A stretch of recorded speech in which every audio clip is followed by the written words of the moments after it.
Hello दोस्तों, स्वागत है आपका अपना यूट्यूब चैनल माध्यमिक गुरुजी में। दोस्तों, यदि आप पश्चिम बंगाल के क्लास 7 के विद्यार्थी हैं तो ये वीडियो आपके लिए बहुत इंपॉर्टेंट होने वाला है, क्योंकि क्लास 7 का जो हिंदी बुक है साहित्य मेला, उसका पहला अध्याय मीरा के पद है, जिसकी मैं पूरी तरह व्याख्या करने वाला हूँ। तो बने रहिए वीडियो के अंत तक, ताकि आपको सभी पदों का अर्थ अच्छी तरह से समझ में आ जाए। तो मैं धीरे धीरे करके सभी पदों का व्याख्या करने जा रहा हूँ। इस मीरा के पद में 4 अलग अलग पद का वर्णन किया गया है, तो मैं एक एक पद को अलग अलग पढ़कर उसकी व्याख्या करने वाला हूँ। तो आप बने रहिए अंत तक इस वीडियो के साथ। और आपसे एक रिक्वेस्ट है, यदि आप हमारे चैनल पर प्रथम हैं तो प्लीज़ आप हमारे चैनल को सब्सक्राइब कीजिए और बगल में बेल आइकन आता है उसे दबाइए, ताकि इस तरह के वीडियो आप तक पहुंचते रहे। तो दोस्तों, ज़्यादा देर ना करते हुए वीडियो को शुरू करते हैं। सबसे पहले आती है जीवन परिचय। तो मीरा का जीवन परिचय आप पढ़ लीजिए। इसमें केवल आपको इतना पढ़ना होगा कि मीरा का जन्म कब हुआ था, उनके पिताजी का क्या नाम था, उनके माताजी का देहांत कब हुआ था, हाँ, उनका लालन पालन किसने किया, है ना, वो कैसे कृष्ण भक्त बने, उन्होंने कौन कौन सी रचनाएं रची, हाँ, इन सारी चीज़ों को आपको पढ़ लेना है, क्योंकि कभी कभी जीवन परिचय से भी परीक्षा में कुछ क्वेश्चन पूछ दिए जाते हैं, इसलिए आप इसे पढ़ लीजिएगा। मैं चलता हूँ पद की ओर। पहला पद है, उसकी मैं व्याख्या करूँगा, तो आप पूरा शांत से इस पद को सुनिए, किस तरह से मैं पढ़ रहा हूँ और इसकी मैं व्याख्या कर रहा हूँ। बसो मेरे नैनन में नंदलाल, मोहिनी मूर्ति साबरी सुरति, नैना बने विशाल, मोर मुकुट मकराकृत कुंडल, अरुण तिलक दिए भाल, अधर सुधा रस मुरली राजती, उर बैजंती माल, क्षुद्र घंटिका कटितट शोभित, नुपुर शब्द रसाल, मीरा के प्रभु संतन सुखदाई, भगत बछल गोपाल। इन पंक्ति को मैं व्याख्या करने जा रहा हूँ। व्याख्या को आप अच्छी तरह से सुनकर आप नोट्स बना सकते हैं, ताकि आने वाले एग्जाम में आप इसे अच्छी तरह से लिख सकें। तो चलिए इसकी मैं व्याख्या करता हूँ।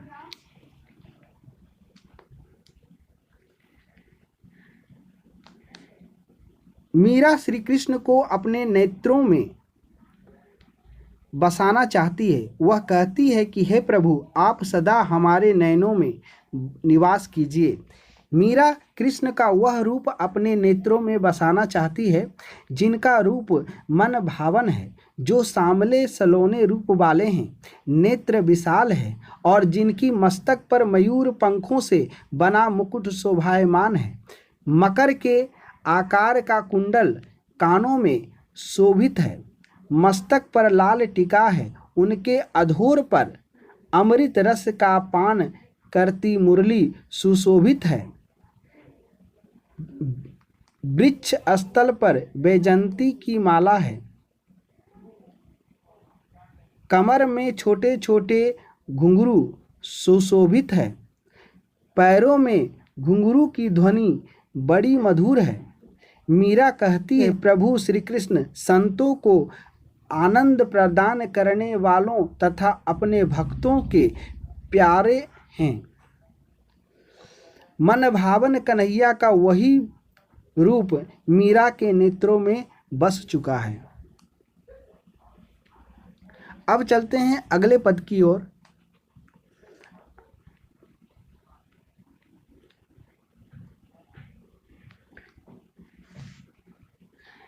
ध्यान से इस पद को भी सुने और इसकी व्याख्या पर भी ध्यान दें।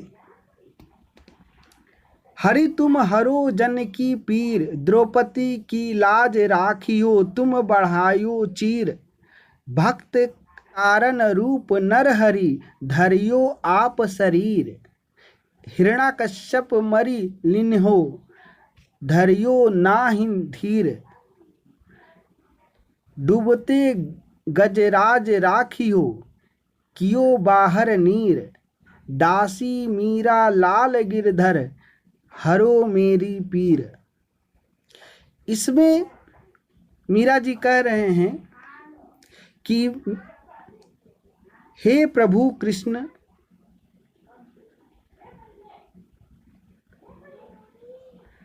आपने भक्तों के समस्त सांसारिक कष्टों से छुटकारा दिला दिया है, लोगों की पीड़ा को हर लिया है।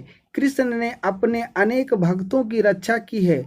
दुष्ट दुशासन जब भारी सभा में द्रौपदी की चीरहरण करने लगा, तब कृष्ण ने अपनी लाज की रक्षा की। प्रभु ने उसकी साड़ी को इस प्रकार बढ़ा दिया कि दुशासन हार गया। इस प्रकार द्रौपदी के लाज की रक्षा प्रभु ने की।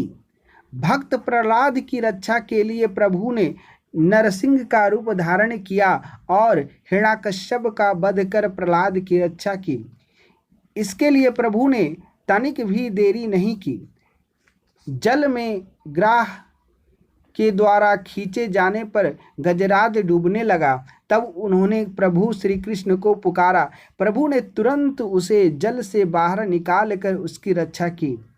मीरा गिरधर गोपाल से प्रार्थना करती है कि हे प्रभु, मैं आपकी सेविका हूँ, अतः मेरी दुख दर्द को, मेरी संसारिक पीड़ा को भी आप दूर कर दीजिए।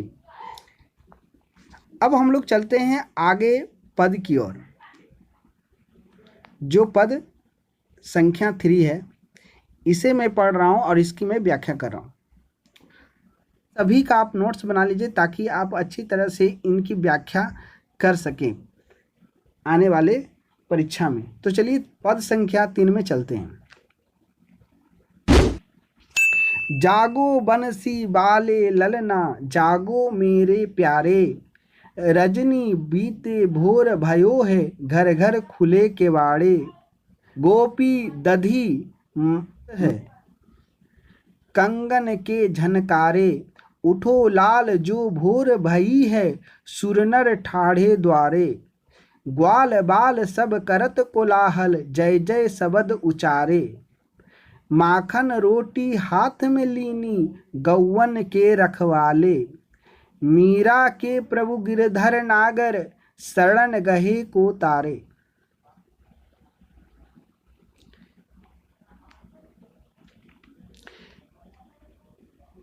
इसमें श्री कृष्ण को जगाने की बात कही गई है। तो चले अब इसकी व्याख्या की ओर। प्रस्तुत पद में माता यशोदा प्रातः काल की बेला में प्यारे कन्हैया को जगा रही है। यशोदा जी कह रही है, प्यारे ललन बंसी वर कन्हैया जाग जाओ, रात बीत गई है, सुंदर सुबह हो आया है। हर घर के दरवाजे खुल गए हैं, हर घर के लोग जाग गए हैं। गोपियाँ दही मथने लगी है, उनके मथने की ध्वनि सुनाई है, उनकी कंगन की झनकार भी गूंज रही है। प्यारे लाल उठो, सवेरा हो गया है। दरवाजे पर देव तथा मनुष्य सभी खड़े हैं। गोप बालक जय जयकार शब्द का उच्चारण भी कर रहे हैं, उनकी आवाज़ सुनाई पड़ रही है। मेरे हाथ में माखन रोटी, मैं हाथ में माखन रोटी ले रखी हूँ, तुम तो गायों के रक्षक गोपाल हो, उठो। गिरि को धारण करने वाले प्रिय चतुर कृष्ण को संबोधित करते हुए मीरा कहती है, हे प्रभु, आप मेरे स्वामी हैं, आपका शरण ग्रहण किया है, अतः आप मुझे इस संसार सागर से उद्धार कर दीजिए।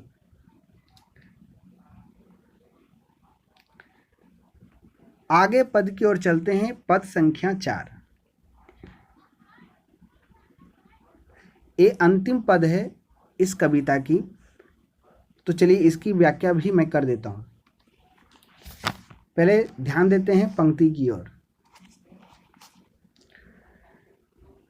करम गति टारे नहीं टरे, सत्यवादी हरिचंद्र से राजा, निच घर नीर भरे। 5 पांडु अरु कुंती द्रौपदी, हाड़ हिमालय गड़े। यज्ञ किया बलि लेने इंद्रासन, से पाताल धरे।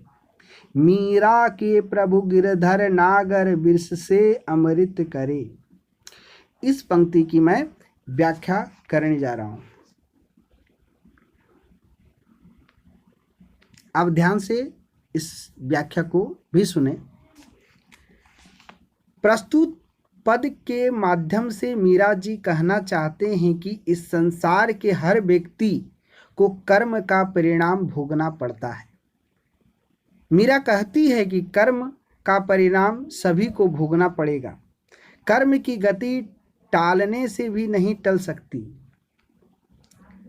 पौराणिक उदाहरण से इस तथ्यों को समझाया गया है कि प्राचीन युग में राजा हरिश्चंद्र बड़े ही सत्यवादी थे, दानी थे, पर उन्हें डोम के घर में पानी भरना पड़ा। पांडवों में महाभारत युद्ध में विजय हासिल हुई। पांडवों ने महाभारत युद्ध में विजय हासिल की। उनकी वीरता अनुपम थी, पर 5 पांडवों, कुंती तथा द्रौपदी सभी की हड्डियां हिमालय के बर्फ में गल गई। राजा बलि ने इंद्र का आसन, स्वर्ग का राज पाने के लिए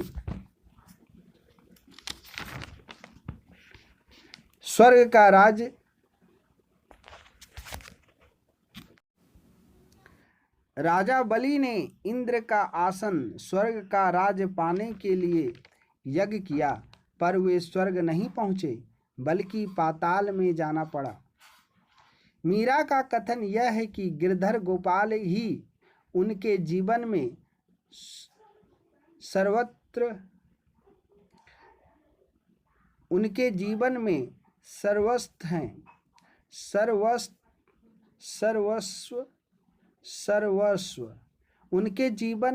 सर्वस्व हैं। प्रभु ने अपनी कृपा से विष को भी अमृत बना दिया। राणा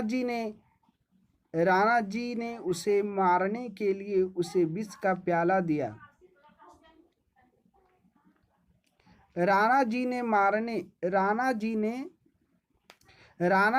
उसे मारने के लिए उसे विष का प्याला दिया, लेकिन उसका कुछ नहीं बिगड़ा। प्रभु ने विष को भी अमृत बना दिया। तो ये सारे पंक्तियों की व्याख्या मैं एक एक करके कर दिया हूँ। यदि आपको परेशानी हो तो आप हमें कमेंट करें, मैं मदद करने के लिए तैयार हूँ। दोस्तों, अगले वीडियो में इसका प्रश्न उत्तर आएगा, तो आप इस वीडियो को ज़्यादा से ज़्यादा शेयर कर लीजिए। और यदि आप हमारे चैनल पर नए हैं तो प्लीज़ आपसे रिक्वेस्ट है, हाथ जोड़कर विनती है कि प्लीज़ हमारे चैनल को सब्सक्राइब कीजिए और लोगों तक भी इस चैनल को फैलाइए ताकि वो भी इस वीडियो का लाभ उठा सके। दोस्तों, मिलते हैं अगले दिन किसी दूसरे वीडियो के साथ। जय हिंद।